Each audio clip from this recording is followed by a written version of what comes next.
Bonjour chers tous. Aujourd'hui, je vais vous entretenir sur le droit pénal, précisément au niveau des infractions. Parce que nous entendons des infractions sans savoir de quoi il en était et quels sont les différents types d'infractions qui existent au niveau de notre code pénal. En Côte d'Ivoire, nous avons trois catégories d'infractions.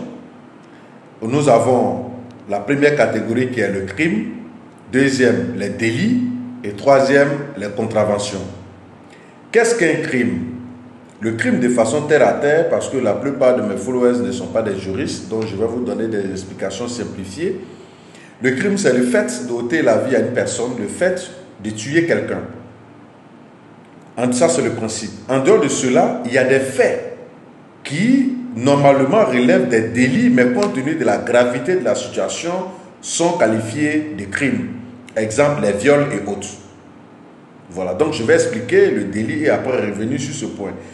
Ça, c'est le crime. Le fait d'ôter la vie à quelqu'un, le fait de tuer quelqu'un ou le fait de commettre un délit dont la gravité renvoie l'affaire au crime.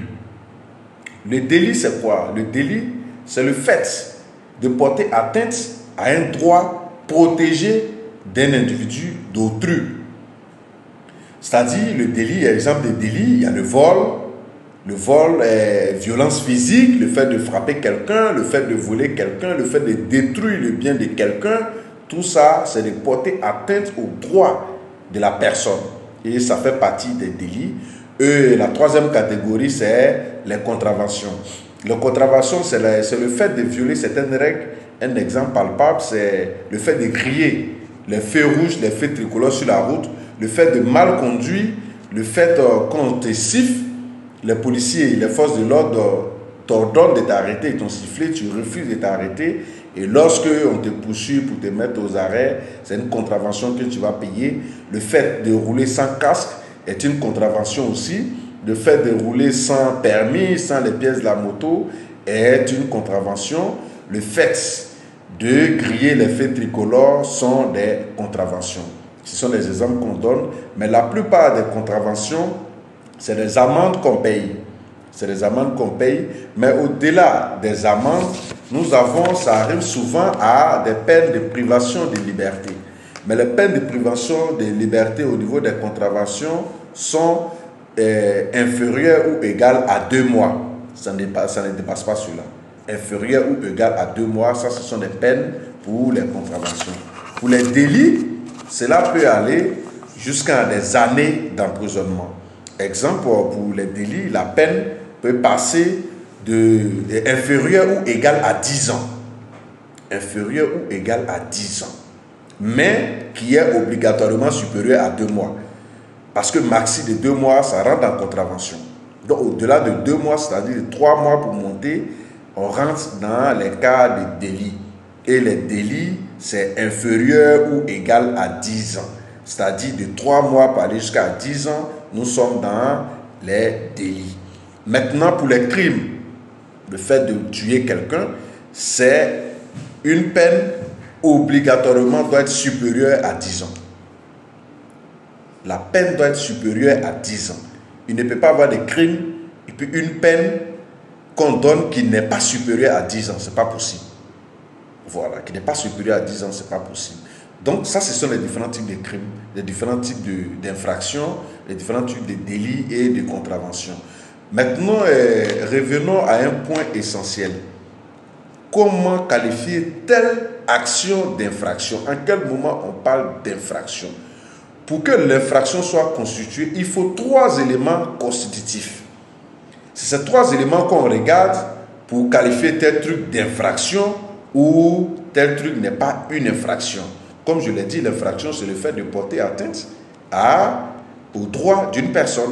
Et les infractions sont divisées en 3 catégories, les crimes, les délits et les contraventions. Maintenant, pour que tous ces points soient constitués, il faut 3 éléments essentiels. Il y a l'élément légal. L'élément légal, c'est la loi qui prévoit cette infraction. Parce qu'il n'y a pas d'infraction sans loi. C'est parce que la loi a parlé dessus qu'on parle d'infraction. Si la loi ne parle pas dessus, on ne pourra plus parler d'infraction. Donc, il y a l'élément légal, c'est-à-dire une loi qui incrimine, une loi qui condamne ce fait. Ça, c'est le premier élément. Il y a l'élément matériel. Ça veut dire que l'acte qui a été posé, si c'est un vol, le vol, il y a une loi qui parle du vol, l'élément légal est déjà constitué. L'élément matériel, est-ce que la personne a volé ou pas? Si on a trouvé le bien d'autrui avec toi, c'est du vol. Ou soit tu es rentré chez quelqu'un par effraction, on t'a attrapé, c'est du vol. Donc le fait de prendre la personne avec les preuves matérielles, c'est ça qu'on appelle l'élément matériel. Et le dernier élément, c'est l'élément moral. L'intention délictuelle ou l'intention criminelle. Le fait de te retrouver avec le bien d'autrui, est-ce que, en quel moment on doit qualifier cet acte-là de vol? Est-ce que ton intention était de voler la chose ou bien il y avait autre chose qui était à l'intérieur? Il y a ces paramètres aussi qu'on analyse. Je donne un exemple simple. Quelqu'un qui perd son téléphone. Son téléphone tombe dans la rue et une personne ramasse. Et ce dernier, il a ramassé le téléphone est dans sa main. Comme ce n'est pas son téléphone, il décide d'aller remettre le téléphone au commissariat.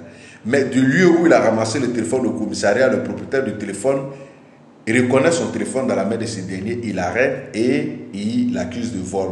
Donc ici, est-ce qu'on peut dire que la personne, son intention était de voler ou son intention n'était pas de voler? Donc les trois éléments doivent être analysés. Il y a l'élément légal, c'est-à-dire la loi qui prévoit. Il y a l'élément matériel, c'est-à-dire le fait de retrouver le bien d'autrui avec toi ou bien le fait de rentrer chez quelqu'un par effraction. Et le deuxième élément, l'élément moral, c'est-à-dire l'intention. Est-ce que l'intention était de tuer? Est-ce que l'intention était de voler? Est-ce que l'intention était de griller le feu? Donc c'est tout ça qu'il faut analyser. Merci et à la prochaine.